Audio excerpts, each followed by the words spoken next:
Welcome back to Tenacity, the podcast where we uncover the forgotten skills that can make us more self-reliant and resilient. I'm your host, Dr. Bradley Garrett, and in today's episode, we unravel the myth of the gray man, the master of urban camouflage.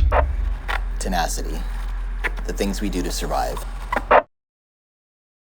Camouflage was first developed in France in 1914 by artist Lucien Victor Guérin de Cévilla. Though originally embraced by artists, the French government saw the value of camouflage immediately in the ability to hide military personnel in actions. Which is fine, of course, if you're hiding in the jungle, desert, or snow. But what if you're in the middle of the city, surrounded by people, and social order is breaking down because there's no water or power? What would enable you to walk by, for instance, a bunch of people blocking a road in your neighborhood without yourself becoming a target? The gray man theory is the answer. It's a cornerstone in the prepper world, focusing on blending in to avoid unwanted attention. Now think about this. Animals do it all the time. A lizard or a stick bug, for example, will blend into the landscape until they move to avoid being snapped up by a bird. But there's a paradox here. Though the gray man or gray woman is prepared for anything, they don't stand out to the untrained eye. It's a delicate dance between being ready for any situation and being virtually invisible. Think about those scenes from zombie films where they realize they can cover themselves with zombie guts and shuffle right through without being attacked. That's classic gray man. So what I've got here is my gray man outfit. It's a pair of old jeans covered with paint and stain from work I've done on the ranch, steel-toe construction boots good for walking or fighting if need be, a plain t-shirt, and a high-vis vest labeled Urban Bothies Limited. I pair this with a tool bag that doubles as a bag full of preps. And what we've got is an outfit that almost no one is going to pay any attention to, but contains all of our needed essentials. It's basically a costume. And you could come up with your own costume to look like a healthcare worker or a fast food worker, basically anyone who can be called into work despite the chaos unfolding outside. Frontline workers get a pass in most situations. Putting all of your supplies into a shopping cart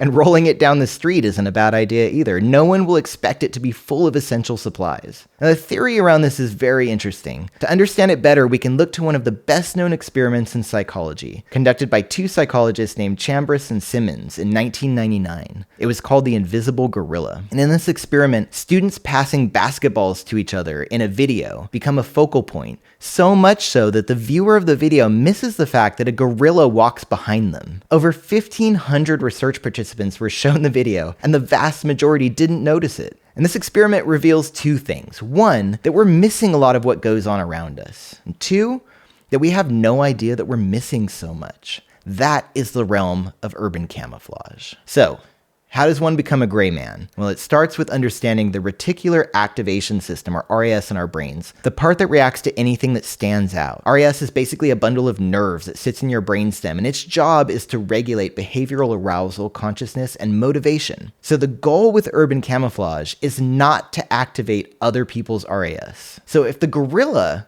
would be ignored during the chaos, imagine how many people are going to remember someone who looks a bit aimless. Despite the military history of camo, being invisible here might mean jeans and a t-shirt rather than a ghillie suit, a tote bag rather than a big backpack, an old beat-up car rather than a souped-up truck. The key is to be forgettable, to become part of the background noise of the city. Here are some quick takeaways to embrace the blend. Avoid bright colors like red, orange, and yellow. Go with drab, boring colors like black, gray, brown, and cream. That being said, always consider the context of your environment. If bright colors are commonplace, then adjust your kit accordingly. Keep accessories like jewelry to a minimum. Expensive watches, gold chains, rings, and other personal items are memorable and they will draw unwanted attention. And although you should be thinking in terms of tactical strategies all the time, you want to avoid wearing clothing and gear that screams tactical. This will draw eyes to you and make you conspicuous, whether people see you as a well-prepared target or as someone with experience and skills who they can attach themselves onto, slowing you down as you try and navigate a situation. Finally, cover as much of your body as you can while still appearing normal,